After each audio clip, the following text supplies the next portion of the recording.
Hace 2 días, 4 astronautas amerizaron en el Pacífico después de haber viajado más lejos de la Tierra que ningún ser humano en toda la historia registrada. El mundo vio los paracaídas abrirse. El mundo celebró. Y mientras todo el mundo miraba el final, la NASA ya estaba ejecutando el comienzo del calendario lunar más agresivo en medio siglo. 3 misiones tripuladas en aproximadamente 2 años. Un módulo de aterrizaje que nunca ha llevado seres humanos. Un traje espacial que nunca ha sido probado en el entorno real. Un escudo térmico que acaba de fallar, parcialmente, y nadie sabe exactamente por qué. Y un calendario que asume que casi nada va a salir mal. Este guión es sobre lo que viene después. No la celebración. El trabajo. Las decisiones que la NASA tiene que tomar en los próximos 18 meses que determinarán si la humanidad regresa a la Luna para quedarse o si el programa espacial más caro de la historia termina siendo otro momento de bandera y huellas y después nada. En los próximos minutos vas a entender exactamente lo que la NASA tiene planeado después de Artemis II. Vas a entender por qué Artemis III ya no es la misión de aterrizaje lunar que se suponía que debía ser, y por qué esa decisión puede ser la más inteligente que la NASA ha tomado en años. Vas a entender el problema del escudo térmico que todavía no está resuelto, los módulos de aterrizaje que nunca han volado con humanos, y los trajes espaciales que Prada ayudó a diseñar. Vas a entender el plan de la base lunar de $20.000 millones, por qué la estación lunar Gateway fue cancelada hace 3 semanas, y lo que el administrador de la NASA dijo que debería preocupar a cualquiera que crea que los Estados Unidos llevan una ventaja cómoda sobre China.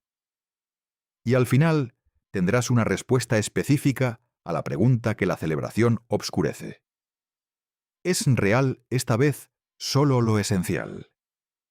Artemis II despegó el 1 de abril de 2026. 10 días. Sobrevuelo lunar. Amerizaje el 10 de abril de 2026. Éxito. El escudo térmico de la Orion falló parcialmente, de nuevo. El mismo problema del material ablativo detectado después de Artemis I en 2022. El material se desprendió de maneras que los modelos no predijeron. La cápsula sobrevivió. La tripulación nunca estuvo en peligro, pero el problema no está resuelto. La misión también desarrolló una fuga de helio en el sistema de propulsión de la Orion. No catastrófica, pero un problema documentado para Artemis III. 2 semanas antes del lanzamiento, el administrador de la NASA, Jared Isaacman, se puso de pie en la sede central de la NASA en Washington y anunció que la estación lunar Gateway, el proyecto de estación espacial en órbita lunar que llevaba en desarrollo desde 2017, quedaba cancelada. En su lugar, una base en la superficie por $20.000 millones. Y la misión Artemis III, diseñada originalmente para ser el primer aterrizaje lunar tripulado desde el Apolo 17, fue rediseñada de nuevo en una prueba de acoplamiento en órbita terrestre. El primer aterrizaje real es ahora Artemis IV, con objetivo en principios de 2028. Eso es la situación a día de hoy. La historia técnica más importante de Artemis II no es el sobrevuelo lunar histórico, es lo que ocurrió en el camino a casa. Y para entenderlo, necesitas saber lo que la NASA ya sabía antes de entrar. Después de que Artemis I amerizara en diciembre de 2022, los ingenieros que inspeccionaron el escudo térmico de la Orion encontraron algo inesperado. El material Ab-Shoat, el compuesto ablativo diseñado para carbonizarse y eliminar el calor durante la reentrada, había perdido fragmentos de material en patrones que los modelos informáticos no predijeron. No ligeramente fuera de lo esperado, significativamente fuera. La causa, después de casi 2 años de análisis, fue identificada como burbujas de gas atrapadas dentro del material durante el proceso de fabricación. Cuando el escudo alcanzó las temperaturas máximas de la reentrada, esas bolsas de gas se expandieron, y la presión resquebrajó el material desde dentro hacia afuera. La NASA tenía dos opciones. Opción 1. Rediseñar y reconstruir el escudo con un proceso de fabricación que elimine las bolsas de gas. Plazo mínimo: 2 años. Artemis II empujada a 2028 o más tarde. Opción 2. Volar con el mismo escudo, pero modificar la trayectoria de reentrada para reducir la exposición térmica máxima. Plazo: disponible de inmediato. La NASA eligió la opción 2. Modificaron el perfil de reentrada, eliminando la técnica de rebote utilizada en Artemis I, donde la cápsula se sumerge en la atmósfera, rebota hacia arriba y luego completa el descenso final. Y la sustituyeron por una entrada más directa que reduce la carga térmica sobre el escudo. Algunos ingenieros dentro y fuera de la NASA pusieron objeciones. No en voz alta, no públicamente. Pero el informe final del equipo, independiente de revisión, fue fuertemente censurado antes de su publicación pública. El inspector general de la NASA había señalado previamente que el programa había agotado su margen de calendario. Y exastronautas e ingenieros que participaron en el proceso de revisión dijeron, con cuidado, sin nombres adjuntos, que no todos estaban satisfechos con la solución. Entonces Artemis II entró en la atmósfera el 10 de abril. Y el escudo térmico experimentó lo que la NASA confirmó en la conferencia de prensa posterior al amerizaje como desprendimiento incorrecto. El mismo tipo de pérdida anómala de material observada en Artemis I. La modificación de la trayectoria redujo la exposición. La cápsula sobrevivió. La tripulación estaba segura. Pero el problema subyacente, las bolsas de gas en el UpQuad fabricado antes de que el problema se comprendiera completamente, no se arregló. Se gestionó. La consecuencia directa es esta. La NASA ahora tiene datos de telemetría de una segunda reentrada con el escudo problemático. Datos reales, de condiciones reales que ninguna prueba de laboratorio puede replicar. Esos datos están siendo analizados ahora mismo por los ingenieros que certificarán la Orion de Artemis III para el vuelo. Si los datos muestran que la modificación de la trayectoria fue suficiente, que las cargas térmicas se mantuvieron dentro de los márgenes de diseño y el desprendimiento anómalo no comprometió la integridad estructural, entonces Artemis III volará con un escudo rediseñado, fabricado con el proceso corregido. Si los datos muestran algo inesperado, el programa se enfrenta a una decisión. El director de vuelo, Rick Hempfling, dijo en el informe posterior al amerizaje que las mejoras necesarias para Artemis III son de naturaleza relativamente pequeña e incremental, en lugar de rediseños completos de los subsistemas de la nave. Es una declaración cuidadosamente formulada. Dice, los problemas son manejables. No dice, los problemas están resueltos. La diferencia entre esas dos afirmaciones es la historia de los próximos 18 meses. Artemis III ha sido rediseñada tantas veces que seguir la versión original requiere una lección de historia. El plan original, que data de 2017. Artemis III sería el primer aterrizaje lunar tripulado desde el Apolo 17. Para 2023, debido a los problemas del escudo térmico y los retrasos en el desarrollo del Starship, la NASA reconoció que podría volar sin aterrizar. En enero de 2024, Artemis III fue retrasada oficialmente a no antes de 2026. En diciembre de 2024, se desplazó a 2027. Y en febrero de 2026, 6 semanas antes de que Artemis II despegara, el administrador de la NASA, Jared Isaacman, confirmó el rediseño final. Artemis III es ahora una prueba de acoplamiento en órbita terrestre. La NASA declaró explícitamente que es comparable al Apolo 9 en el programa Apolo. El Apolo 9 voló en marzo de 1969. Probó el módulo lunar en órbita terrestre. No, fue a la Luna. Pero sin el Apolo 9, el Apolo 11, el primer aterrizaje lunar, no habría sido posible. La NASA está haciendo explícita la misma lógica. Artemis 3 es el paso que hace posible Artemis 4. Esto es lo que Artemis 3 hará realmente. La tripulación despegará a bordo de la Orion sobre el cohete Sistema de Lanzamiento Espacial. En órbita terrestre, ya sea baja o alta, la NASA no ha finalizado cuál. La Orion se encontrará con uno o ambos sistemas de aterrizaje humano desarrollados comercialmente: el Starship HLS de SpaceX y el Blue Moon de Blue Origin. La tripulación probará las operaciones de acoplamiento, evaluará los sistemas de soporte vital, comunicaciones y propulsión integrados con los módulos de aterrizaje acoplados. Y evaluará la unidad de movilidad extravehicular de Axiom, el traje Axemu, el traje diseñado para usarse en la superficie lunar. El traje que Axiom diseñó con colaboración de la casa de moda Prada. Esta es, hasta donde se sabe, la única vez que Prada ha contribuido a un programa de vuelo espacial tripulado. El calendario es mediados de 2027, 15 meses desde hoy. Para que ese calendario se mantenga, lo siguiente debe ocurrir en secuencia. El núcleo del SLS de Artemis 3 debe ser transportado desde Nueva Orleans al Centro Espacial Kennedy, ensamblado y autorizado para el lanzamiento antes de mediados de 2027. Al menos un sistema de aterrizaje humano debe estar listo para despegar en un cohete comercial y encontrarse con la Orion en órbita. Los trajes espaciales Axemu deben estar certificados para su uso. El diseño de la misión debe finalizarse. La NASA todavía no ha decidido en abril de 2026 si la prueba de acoplamiento ocurre en órbita baja o en órbita alta.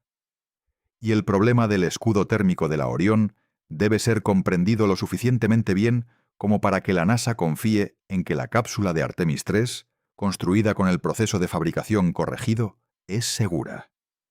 Cada uno de esos requisitos tiene preguntas abiertas adjuntas. No preguntas que descalifiquen.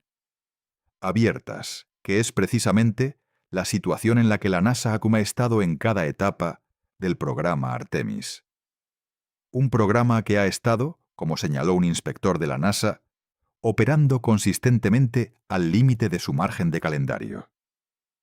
De todas las incertidumbres en el programa post-Artemis 2, los sistemas de aterrizaje humano son las más consecuentes y las más opacas, porque ninguno de ellos ha llevado nunca seres humanos. Y uno de ellos, el Blue Moon de Blue Origin, nunca ha llegado ni a la órbita. Empecemos con el Starship HLS, el sistema de aterrizaje humano. Starship de SpaceX es una variante del tramo superior del Starship específicamente modificada para operaciones lunares. Mide más de 50 metros de altura. No tiene escudo térmico ni aletas. Está diseñado para nunca regresar a la atmósfera terrestre. Su único trabajo es ir desde la órbita terrestre hasta la superficie lunar y volver a la órbita lunar. Para hacer ese trabajo, necesita combustible. Cantidades enormes de combustible. El problema es que el Starship usa tanto propelente solo para alcanzar la órbita que casi no queda nada para el viaje a la Luna. La solución es la repostaje orbital. Entre 10 y 20 vuelos de cisternas, Starship despegan antes de la misión del HLS. Cada uno transfiere metano líquido criogénico y oxígeno líquido a un depósito orbital. Cuando el depósito tiene suficiente, el HLS despega, se acopla con el depósito, llena sus tanques y parte hacia la órbita lunar. Este es el estado en abril de 2026. El Starship ha completado 11 vuelos de prueba. Ha demostrado la captura y reutilización del propulsor Super Heavy, un logro genuino de ingeniería. En 2025, SpaceX transfirió internamente aproximadamente 5 toneladas métricas de oxígeno líquido criogénico entre tanques durante un vuelo. Eso es una prueba de concepto para el repostaje orbital. No es una demostración completa. La demostración completa de transferencia de propelente orbital llenar el HLS hasta el punto en que pueda realmente llegar a la Luna, todavía no ha ocurrido. El Starship versión 3, la configuración que la NASA necesita para la misión HLS, estaba previsto que volara en abril de 2026. En la semana del amerizaje de Artemis II, ese calendario se había desplazado a mayo. El Starship también ha tenido fallos catastróficos durante su campaña de pruebas. En 2025, múltiples incidentes interrumpieron el tráfico aéreo y mantuvieron el vehículo en tierra durante semanas mientras la FAA investigaba. No son pequeños problemas. Son los problemas normales de desarrollar el cohete más capaz en la historia humana con un calendario acelerado. Pero son problemas que tienen consecuencias para un calendario de misión tripulada. El inspector general de la NASA publicó un informe en marzo de 2026, semanas antes de que Artemis II despegara, señalando lagunas, críticas en las pruebas y los análisis de supervivencia de la tripulación para los módulos de aterrizaje tanto de SpaceX como de Blue Origin. El informe señaló que las demostraciones no tripuladas planificadas de los vehículos HLS antes de Artemis IV no estarán en configuraciones completamente representativas de sus vehículos tripulados planificados. En otras palabras, la prueba antes de la misión real no será idéntica a la misión real. Esa es una limitación conocida. También es una significativa. El Blue Moon de Blue Origin es, en algunos aspectos, incluso más lejos de estar listo. El Blue Moon Mark I, la versión de carga más pequeña, se espera que haga su primer vuelo orbital en unos meses a partir de principios de abril de 2026. El Blue Moon Mark II, la versión tripulada para Artemis IV, no ha volado en absoluto. El cohete New Glenn de Blue Origin, que lanzará el Blue Moon, completó un vuelo de prueba antes de 2026. 1. Para comparar, SpaceX ha completado cientos de lanzamientos orbitales. La selección de qué módulo de aterrizaje se utilizará realmente para el aterrizaje lunar tripulado de Artemis IV depende de cuál se desempeñe mejor en la prueba de acoplamiento de Artemis III. Esa prueba está programada para mediados de 2027. El aterrizaje lunar tripulado está programado para principios de 2028. Eso es una ventana de 6 a 9 meses entre la primera prueba de acoplamiento con humanos y el primer intento de aterrizar humanos en otro mundo. El Apolo 9 voló en marzo de 1969. El Apolo 11 voló en julio de 1969. 4 meses, no 6 a 9. El 24 de marzo de 2026, en un evento llamado Día de Ignición en la sede central de la NASA en Washington, Jared Isaacman se levantó y canceló un proyecto que había estado en desarrollo desde 2017. La Estación Lunar Gateway. La Gateway Lunar estaba diseñada para ser la primera estación espacial más allá de la órbita terrestre. Un pequeño puesto avanzado, estacionado en una órbita altamente elíptica alrededor de la Luna. No en la superficie, en órbita, donde serviría como punto de parada para las tripulaciones que se dirigían a la superficie lunar, como plataforma científica y como hábitat de larga duración que podría apoyar misiones al polo sur lunar. Los socios internacionales estaban profundamente involucrados en él. La Agencia Espacial Europea había contribuido a múltiples módulos. Canadá estaba construyendo un brazo robótico. Japón y otros socios tenían compromisos. El hardware estaba en gran parte construido. Isaacman lo canceló. No completamente. Usó la palabra pausar. Pero cuando un programa espacial pausa un proyecto, donde el hardware ya está fabricado y los compromisos internacionales ya están firmados, pausa es una palabra diplomática para algo más definitivo. Su razonamiento fue directo. Dijo que no debería sorprender a nadie que la agencia eligiera infraestructura de superficie sobre una estación orbital. Superficie, en su visión, es el destino. No un punto de escala en órbita, la Luna misma. En lugar de la Gateway, la NASA anunció un programa de base lunar de $20.000 millones. $20.000 millones durante 7 años. 3 fases. Fase 1, de 2026 a 2028. Llegar a la Luna de manera fiable. Aumentar la cadencia de los aterrizadores robóticos CLPS. Probar tecnologías.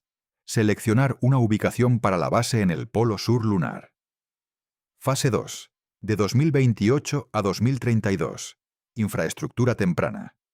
Hábitats, sistemas de energía, rovers. El comienzo de algo permanente. Fase 3, de 2032 en adelante. Presencia humana de larga duración. Misiones logísticas rutinarias. Eventualmente, una base que no requiera que los humanos se vayan después de cada visita. El problema con la cancelación de la Gateway son los socios internacionales. La ESA, Canadá, Japón y otros tenían compromisos con los módulos de la Gateway. Parte de ese hardware está construido. Y Sackman dijo que la NASA trabajará para reutilizar el equipo aplicable y aprovechar los compromisos de los socios internacionales para la base en superficie. Esa reutilización no es simple. El hardware diseñado para una estación orbital en una órbita de halo casi rectilínea no es automáticamente útil para una base en superficie en el polo sur lunar. La física es diferente. El entorno térmico es diferente. Los requisitos estructurales son diferentes. Los socios internacionales que firmaron contratos para una Gateway pueden tener complicaciones legales y políticas con que sus contribuciones sean redirigidas. Nada de esto es necesariamente insuperable. Pero nada de esto está resuelto. También hay una complicación del Congreso. El proyecto de ley de reconciliación presupuestaria firmado por el presidente Trump en julio de 2025 asignó específicamente $2.600 millones para la Gateway y la definió en la ley como un puesto avanzado, en órbita alrededor de la Luna. Cancelar la Gateway o pausarla hasta el punto de cancelación efectiva requiere que el Congreso actualice esa ley o acuerde que lo que la NASA está haciendo con el hardware todavía cuenta como cumplirla. Esa es una negociación política que todavía no ha ocurrido. De todo lo que Jared Isaacman dijo en el día de ignición en marzo de 2026, un pasaje ha recibido menos atención de la que merece. No el anuncio de los $20.000 millones. No la cancelación de la Gateway. La frase sobre China. Isaacman dijo: el reloj está corriendo en esta competencia de grandes potencias, y el éxito o el fracaso se medirá en meses, no en años. Luego dijo: puede que ellos lleguen pronto, y la historia reciente sugiere que nosotros podemos llegar tarde. El administrador de la NASA de los Estados Unidos, nombrado por el presidente actual, dijo públicamente que China podría llegar a la Luna antes que América. No dijimos, los venceremos.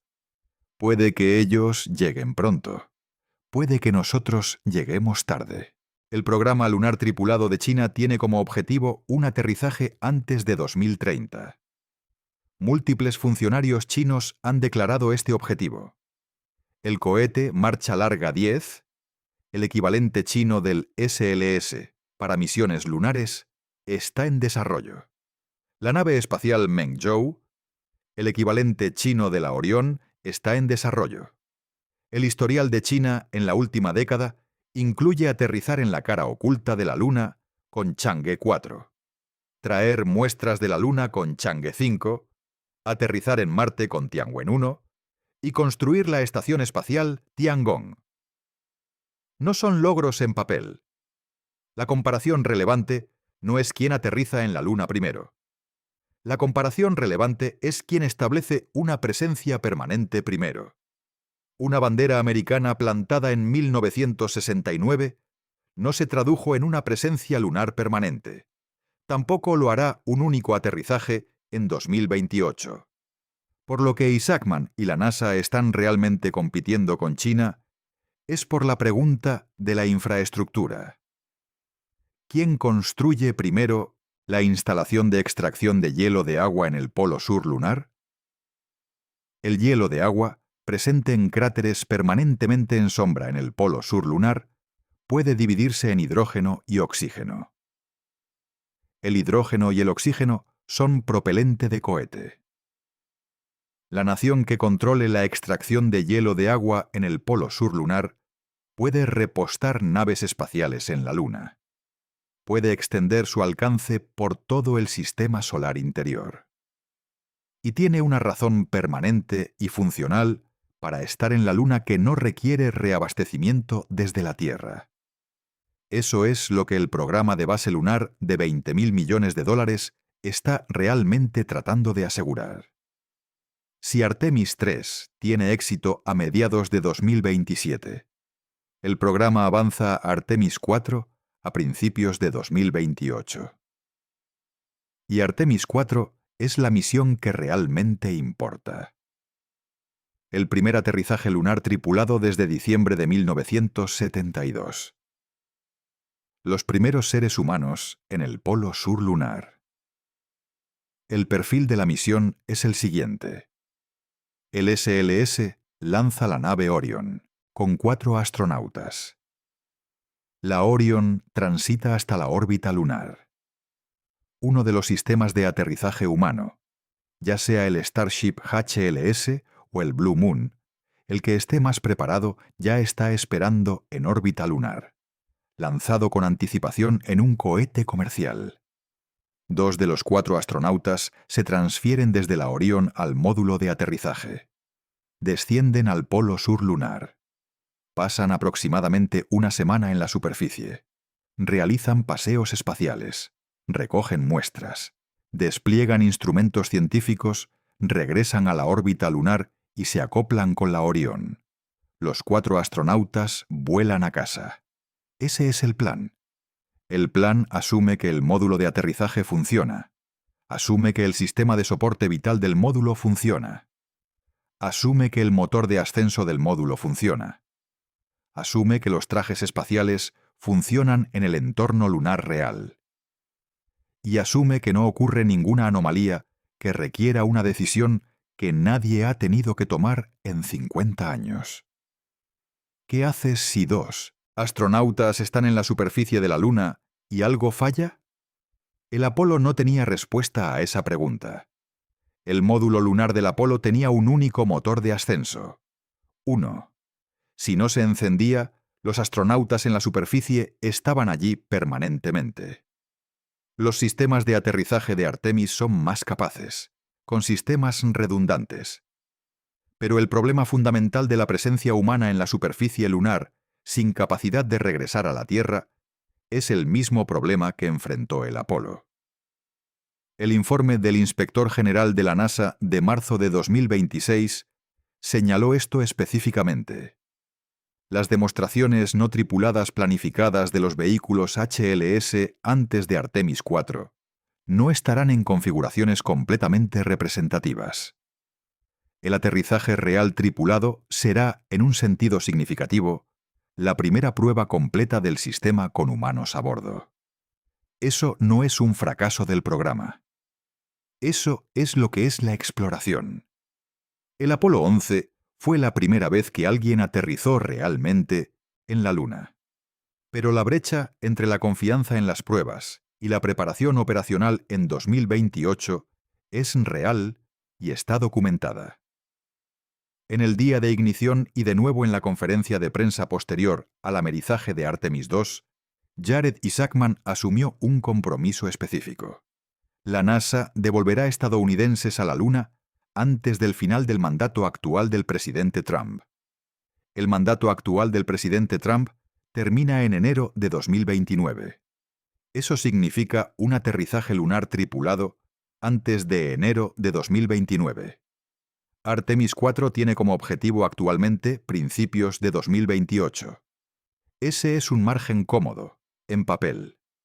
El programa Artemis nunca ha alcanzado un objetivo programado sin retrasos.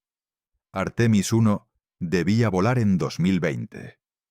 Voló en noviembre de 2022. Artemis 2 estaba originalmente programada para septiembre de 2025. Voló en abril de 2026. Cada misión del programa se ha retrasado al menos un año, normalmente más. Las personas que construyeron el programa lo saben. Isaacman lo sabe. Dijo, explícitamente, puede que ellos lleguen pronto, y la historia reciente sugiere que nosotros podemos llegar tarde. La historia reciente es la historia del programa Artemis, una historia de objetivos ambiciosos, logros técnicos genuinos y retrasos de calendario consistentes. Hay razones para creer que esta iteración es diferente. Isaacman llegó a la NASA como empresario, no como funcionario gubernamental de carrera. Su instinto es moverse más rápido, recortar la burocracia y hacer que los contratistas rindan cuentas. La reorganización del programa, cancelar la Gateway, mover el aterrizaje a Artemis 4, establecer una estrategia concreta de construcción de base, representa un pensamiento estratégico más claro que cualquier reestructuración de Artemis desde que comenzó el programa. Y el amerizaje de Artemis 2 ocurrió.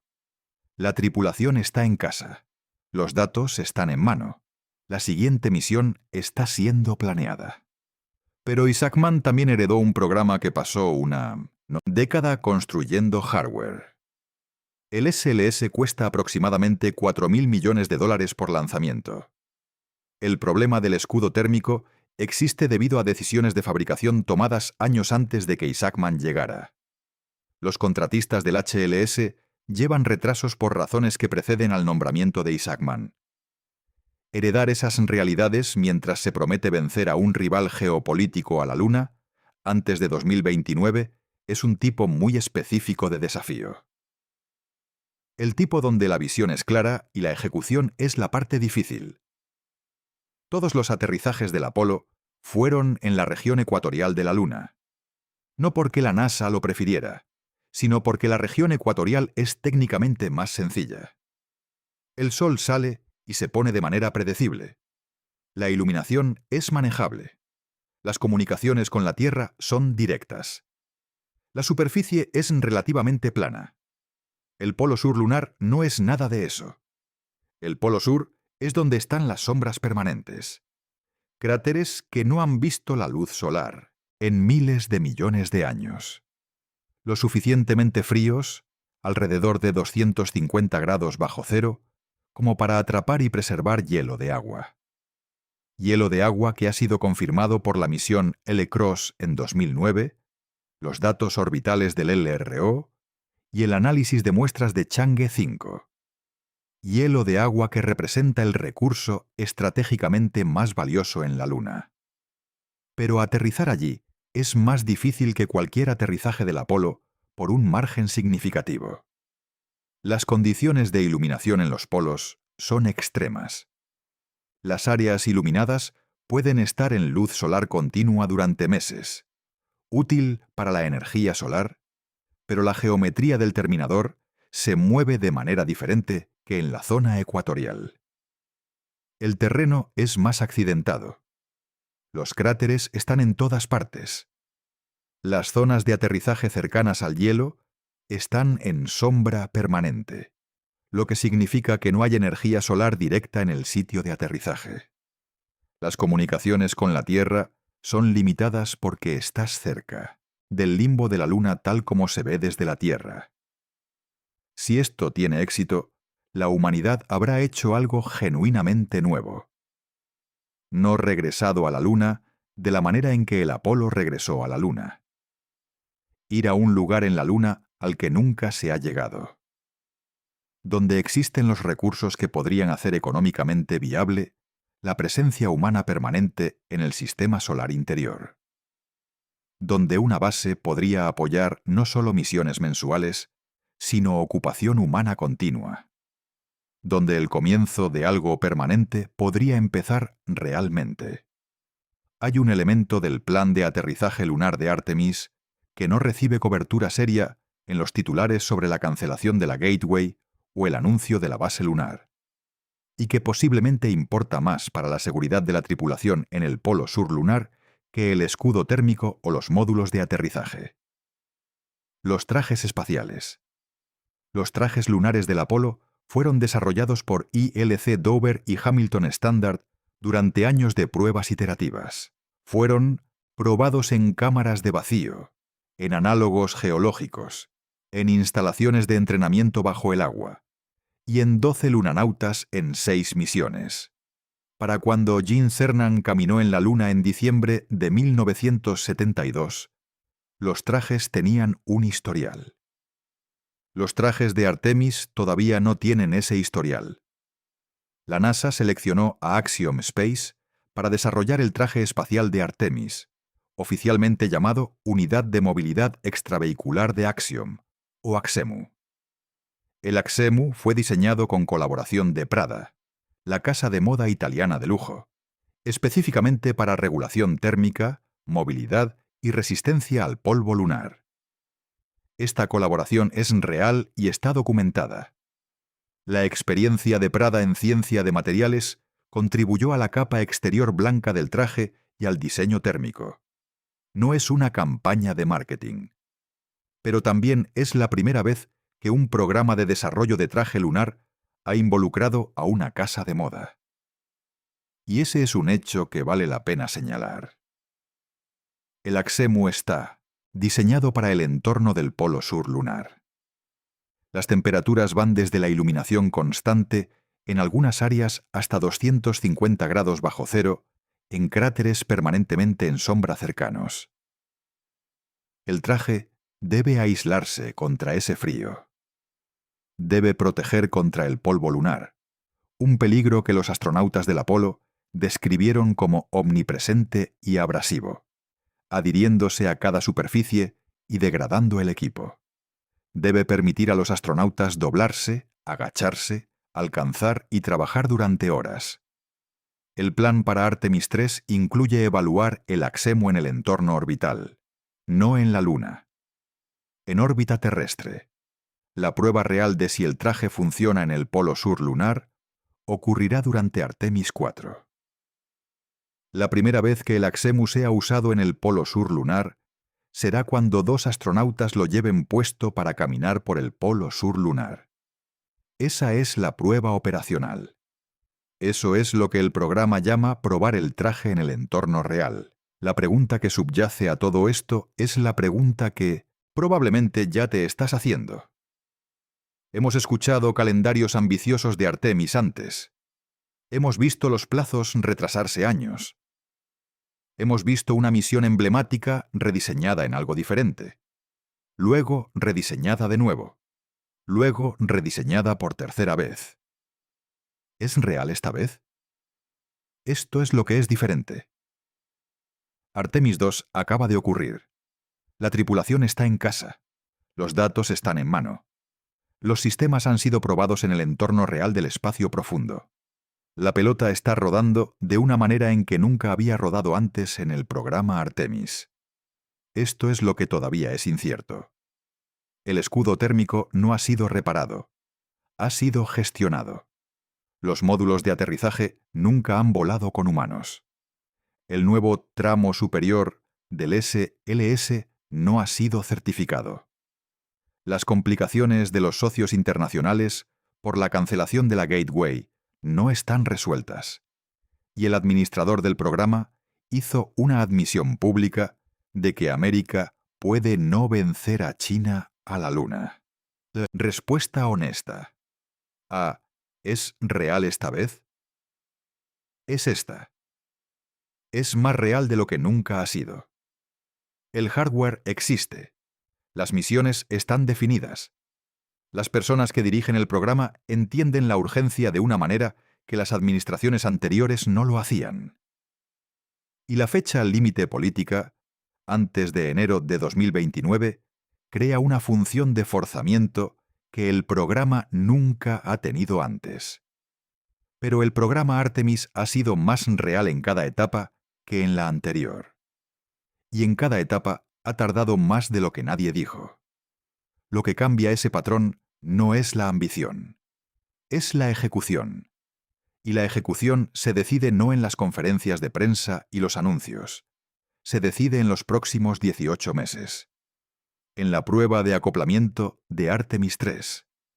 en la demostración de repostaje orbital del Starship, en el vuelo orbital del Blue Moon, en la certificación del escudo térmico, en la elección del tramo superior, en todas las decisiones poco glamorosas y no anunciadas que nadie observa hasta que o funcionan o no lo hacen.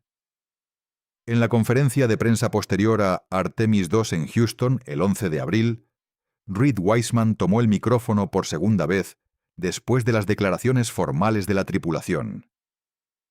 Se giró hacia la sala llena de ingenieros, controladores y técnicos de la NASA, las personas que habían pasado años construyendo el programa que acaba de regresar a casa sano y salvo. Y dijo: «Ustedes, caramba, van a ir. Y nosotros vamos a estar ahí apoyándolos en cada paso del camino». Esa frase es el estado real del programa Artemis después de Artemis II. No la celebración, no los récords, no las declaraciones de logro histórico. El reconocimiento de que lo que acaba de terminar es la base para lo que viene después. Y lo que viene después es más difícil. Aterrizar. No volar alrededor de la Luna y volver a casa. Bajar. Tocar la superficie. Pararse en el Polo Sur.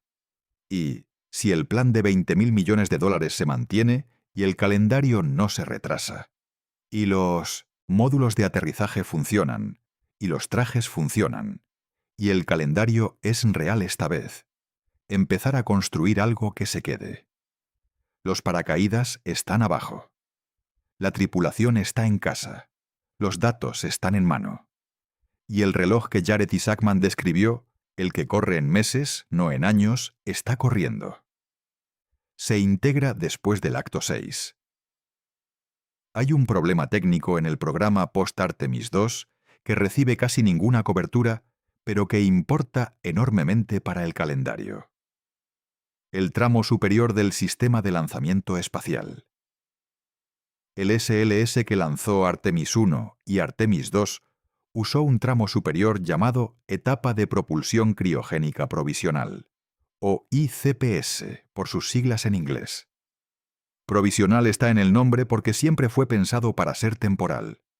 Un Delta Cryogenic Second Stage modificado, puesto en servicio mientras se desarrollaba un tramo superior más capaz. El ICPS que impulsó Artemis II estará fuera de servicio para Artemis IV.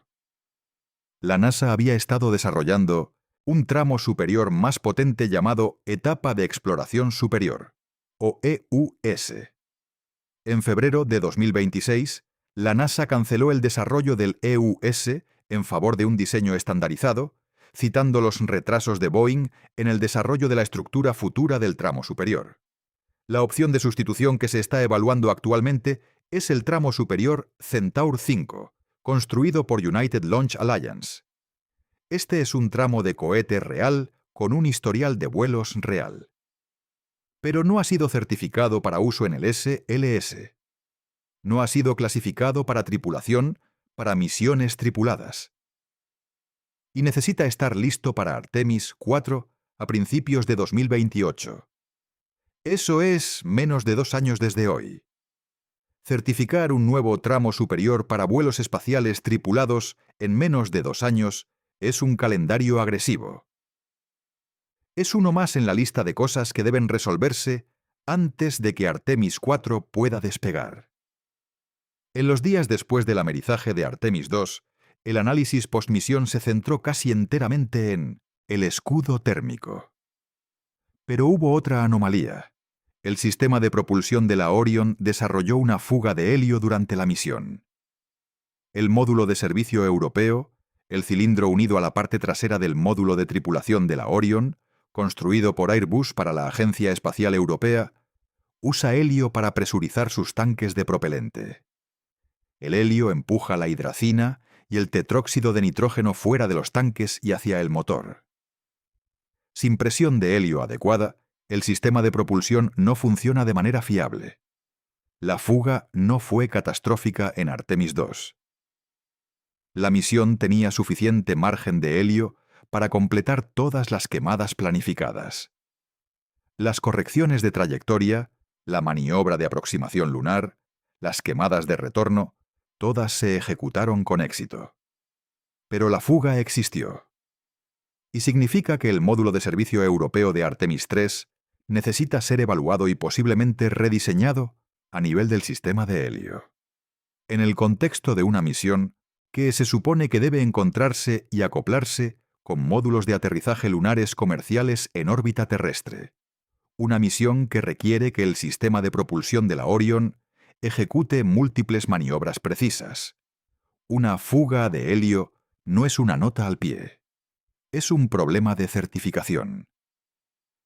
Y es un elemento más en la lista de cosas que necesitan resolverse antes de que Artemis III pueda despegar a mediados de 2027.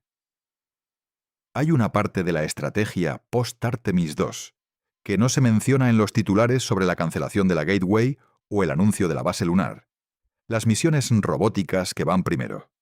El programa Servicios Comerciales de Carga Útil Lunar de la NASA, conocido como CLPS, ha estado contratando con empresas comerciales para aterrizar carga robótica en la Luna. Estas no son las misiones emblemáticas, son la preparación de la infraestructura. Desde 2024, los aterrizadores CLPS han estado entregando instrumentos científicos en varias ubicaciones lunares. Algunos de esas entregas han tenido más éxito que otras. El negocio del aterrizaje lunar comercial ha tenido fallos. Pero el programa continúa. En el contexto de la estrategia de base lunar, el CLPS se vuelve más importante. La fase 1 del programa de base, que cubre 2026 a 2028, incluye explícitamente aumentar la cadencia de las misiones CLPS para entregar demostradores de tecnología en posibles ubicaciones de base en el Polo Sur. Antes de que los humanos vayan al Polo Sur, los robots irán. Medirán la profundidad del regolito. Probarán prototipos de extracción de hielo de agua. Desplegarán equipos que caractericen el entorno de comunicaciones y energía. En un sentido significativo, prepararán el terreno para la base. Las misiones CLPS al Polo Sur se enfrentarán a los mismos desafíos ambientales que los astronautas de Artemis IV se enfrentarán.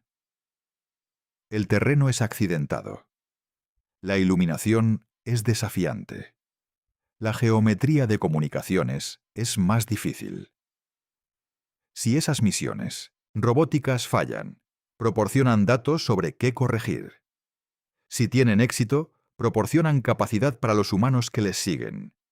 De cualquier manera, son el verdadero prólogo al aterrizaje. La NASA ha comparado explícitamente Artemis III con el Apolo 9. La comparación es instructiva, y también lo es donde se rompe. El Apolo 9 voló en marzo de 1969. Probó el módulo lunar en órbita terrestre. Fue seguido por el Apolo 10, en mayo de 1969. El Apolo 10 voló el módulo lunar hasta a 15 kilómetros de la superficie lunar, sin aterrizar. Un ensayo general, específicamente para demostrar que todo funcionaba en el entorno lunar real. Luego, el Apolo 11, en julio de 1969. El aterrizaje. Desde el Apolo 9, prueba en órbita terrestre, hasta el Apolo 11, aterrizaje lunar, transcurrieron 4 meses. El calendario equivalente del programa Artemis va desde Artemis III, prueba en órbita terrestre, hasta Artemis IV, aterrizaje lunar, en 6 a 9 meses. Eso es en realidad más lento que el ritmo del Apolo, lo que parece contraintuitivo. Pero hay una razón. El programa Apolo había estado construyendo hacia el aterrizaje durante años con más vuelos de prueba intermedios. El Apolo 7 hasta el 10 cada uno abordó preguntas técnicas específicas en secuencia. El programa Artemis, debido a restricciones de presupuesto y calendario, está comprimiendo esa secuencia. Artemis 3 tiene que responder preguntas que el Apolo necesitó 3 misiones para responder. Tampoco hay ningún equivalente al Apolo 10 en el plan actual de Artemis. Ninguna misión que lleve el módulo de aterrizaje lunar real a la órbita lunar real y lo pruebe sin aterrizar antes de que Artemis 4 aterrice. Los astronautas de Artemis 4, que desciendan a la superficie lunar en 2028, estarán haciendo algo que ninguna misión precursora no tripulada ha replicado completamente en una configuración representativa. Esa es una decisión. Es una decisión defendible, dada la urgencia de la ventana 2028 a 2029. Pero es una decisión que aumenta el riesgo relativo al precedente de la Apolo toda. Discusión sobre el programa post-Artemis 2 llega eventualmente a una pregunta que los funcionarios de la NASA trabajan cuidadosamente para no responder directamente. ¿Vale el sistema de lanzamiento espacial $4.000 millones por lanzamiento? El SLS cuesta aproximadamente $4.000 millones por lanzamiento cuando se amortizan todos los costos de desarrollo y operación.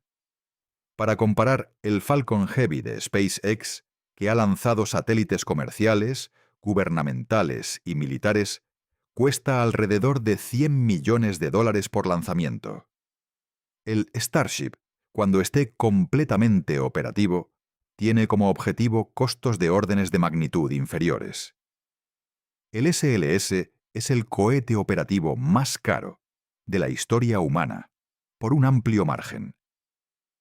El argumento a favor del SLS es que está clasificado para uso humano. Existe y funciona. Artemis 1 y Artemis 2, ambos despegaron. Con éxito. El cohete funcionó como fue diseñado. El argumento en contra es que el costo es insostenible. A $4.000 millones por lanzamiento, un programa que aspira a enviar múltiples misiones tripuladas al año a la Luna, requisito previo para construir una base permanente, es matemáticamente imposible en cualquier presupuesto realista de la NASA. La estrategia de la base lunar de Artemis requiere docenas de misiones según la propia declaración de la NASA. Docenas de lanzamientos del SLS a $4.000 millones, cada uno costarían más que toda la inversión propuesta en la base de $20.000 millones, solo en costos de lanzamiento. Esta tensión, el caso técnico para la transición a vehículos de lanzamiento comerciales versus la realidad política de la cadena de suministro del SLS, es una de las fuerzas de fondo no resueltas que da forma a cada decisión en el programa post-Artemis 2. Y Sackman no ha anunciado planes para cancelar el SLS después de Artemis 4 o 5. Pero la pregunta de cómo se construye una base lunar de $20.000 millones a $4.000 millones por lanzamiento del SLS no ha sido respondida. Después de todos los detalles, los datos del escudo térmico, los calendarios de los módulos de aterrizaje, la cancelación de la Gateway, el hielo del Polo Sur, la fecha límite política, los costos del SLS, el programa post-Artemis 2 se reduce a 3 preguntas. No son preguntas técnicas, son preguntas de ejecución. Pregunta 1. ¿Estarán listos los módulos de aterrizaje? Si el Starship HLS y el Blue Moon no están listos para acoplarse con la Orion en órbita terrestre antes de mediados de 2027, Artemis 3 se retrasa. Si Artemis 3 se retrasa, Artemis 4 se retrasa. Si Artemis 4 se retrasa más allá de principios de 2028, la ventana política se cierra. Todo lo demás en el programa depende de si dos empresas comerciales, en sus propios calendarios de desarrollo, entregan hardware listo para el vuelo en el Minu Samamanal, calendario de un programa gubernamental. Eso históricamente no ha ocurrido de manera fiable en ningún programa espacial importante. SpaceX ha demostrado que puede moverse más rápido de lo esperado cuando está suficientemente motivado. Blue Origin no ha demostrado aún esa misma capacidad a escala. Pregunta 2. ¿Será el escudo certificado con confianza? No gestionado. Certificado. La diferencia es la palabra que usan los ingenieros cuando firman sus nombres en un documento que dice: esta nave es segura para llevar humanos en esta misión. Los datos de la reentrada de Artemis 2, les dirán a los ingenieros mucho. Lo que no les dirá es si el proceso de fabricación corregido para el escudo de Artemis III produce un resultado diferente. Esa respuesta llega de inspecciones, pruebas y análisis que todavía no han ocurrido.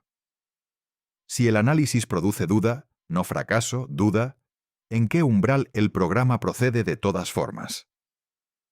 Esa es la pregunta que nadie puede responder hasta que estén en la sala con los datos. Pregunta 3. ¿Es la urgencia lo suficientemente real como para cambiar el comportamiento? ¿O produce los mismos atajos que produjeron el Challenger y el Columbia? Esta es la más difícil. No porque las personas que dirigen el programa sean imprudentes.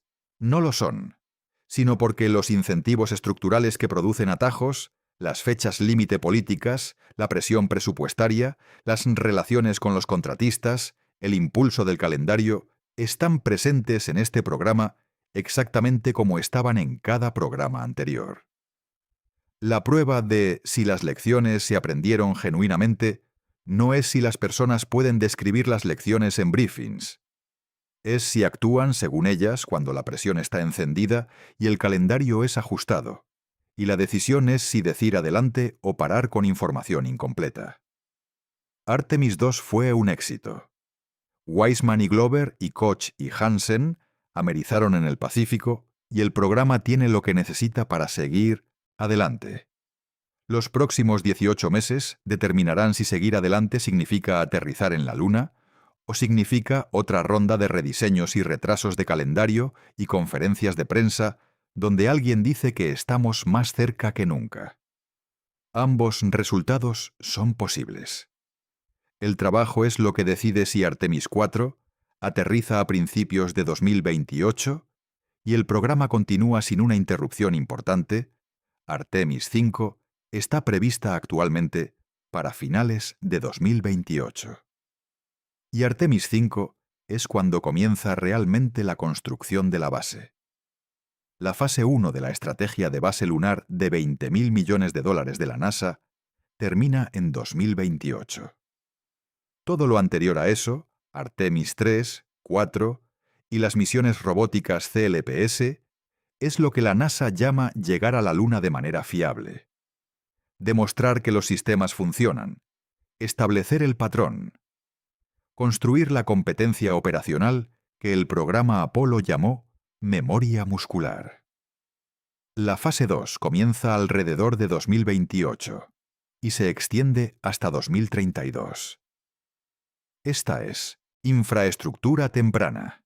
Lo que eso significa realmente en términos de hardware concreto todavía está siendo determinado, pero basado en las declaraciones públicas de la NASA y el hardware reutilizado de la Gateway, probablemente incluye elementos de energía y propulsión, originalmente construidos para la estación Gateway, redesplegados en una configuración de superficie para proporcionar energía eléctrica al sitio de la base. Módulos de hábitat tempranos que permitan a los astronautas pasar más tiempo en la superficie del que el módulo de aterrizaje solo puede soportar. Un rover presurizado o no presurizado para la exploración de la superficie. Satélites relés de comunicaciones en órbita lunar para mantener contacto con la Tierra desde el Polo Sur. La fase 3, de 2032 a al menos 2036, es lo que los $10.000 millones adicionales del presupuesto cubren. Infraestructura permanente. Estructuras que permanecen entre las visitas de las tripulaciones. Posiblemente sistemas robóticos que mantengan la base cuando no haya humanos presentes. Capacidad de extracción y procesamiento de hielo de agua. Y eventualmente, si la economía funciona, la instalación de producción de propelente que hace de la Luna una parada de reabastecimiento en lugar de un destino. Ese es el plan. Es ambicioso. Es más coherente que cualquier arquitectura lunar anterior de la NASA, al menos en términos de cuál es el objetivo real. Pero descansa en una base de decisiones que todavía se están tomando. La selección del módulo de aterrizaje. La elección del tramo superior. La reestructuración de los socios internacionales después de la cancelación de la Gateway. La certificación del escudo térmico. La calificación del traje espacial. Cada una de esas decisiones puede extender la base o agrietarla. La base es una visión. Artemis 4 es el paso que hace la visión creíble. Y Artemis 4 depende de todo lo que tiene que ocurrir entre ahora y principios de 2028. En marzo de 2026, 6 semanas antes de que Artemis 2 despegara, la Oficina del Inspector General de la NASA publicó un informe sobre el programa de sistemas de aterrizaje humano. No era alentador. El inspector general señaló que la NASA había gastado miles de millones de dólares en contratos de desarrollo del HLS y aún no podía determinar cuál proveedor comercial, SpaceX o Blue Origin, estaría listo para Artemis 4. El informe identificó lagunas críticas en las pruebas. Señaló que las demostraciones lunares de ascenso no tripuladas planificadas no usarían configuraciones de vehículos completamente representativas de las misiones tripuladas planificadas. Describió los riesgos de calendario como significativos. Esta es la organización interna de rendición de cuentas de la NASA. No un competidor, no un crítico externo al programa. El organismo de responsabilidad interna que existe para evaluar si la NASA está gestionando sus programas de manera responsable. Y su evaluación, publicada 6 semanas antes de Artemis 2, fue que había preguntas significativas no resueltas sobre el programa que viene después. El informe del inspector general no detuvo el lanzamiento de Artemis 2. No se suponía que debía hacerlo. Artemis 2 tenía su propio proceso de certificación, separado de las preocupaciones del HLS. Pero creó el contexto en el que existe la celebración post-Artemis 2. La celebración es real. Los riesgos señalados por el inspector general también son reales. Ambas cosas son verdad simultáneamente. Weissman dijo, «Ustedes van a ir». El inspector general dice, «Hay preguntas significativas no resueltas sobre si estarán listos a tiempo».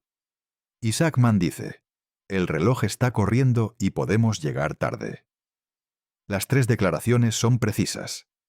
La pregunta es cuál determina el resultado, para entender por qué cada programa espacial importante, la NASA, China, la ESA, India, tiene como objetivo el polo sur lunar, necesitas entender lo que hay allí. No en términos abstractos, en términos prácticos. Hielo de agua. Confirmado por múltiples misiones a lo largo de más de una década de observaciones. La misión de impacto L-Cross en 2009 detectó vapor de agua cuando la NASA estrelló deliberadamente un tramo superior de cohete en un cráter permanentemente en sombra, llamado Cabeus. El orbitador de reconocimiento lunar ha mapeado la distribución de hidrógeno, un indicador proxy del hielo de agua en los polos lunares.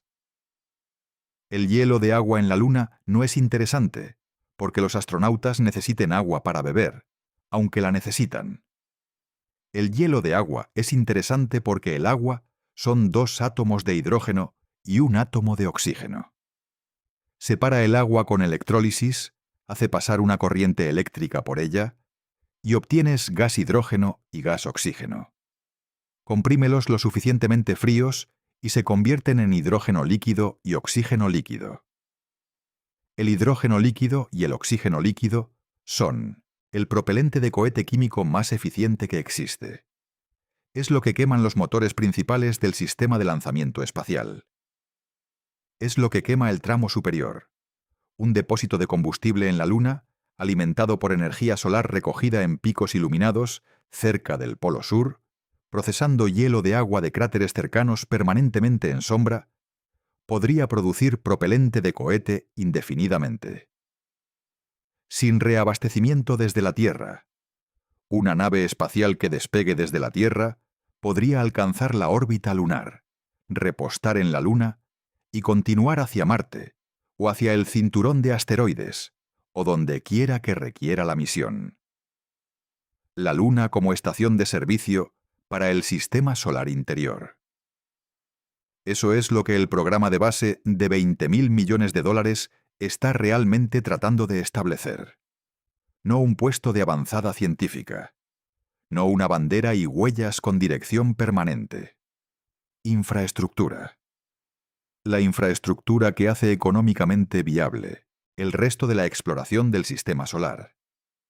Y la razón por la que Isaacman describió la competencia con China en términos de meses, no años. La nación que construya esa infraestructura primero tendrá una ventaja estratégica en el espacio que es difícil de exagerar.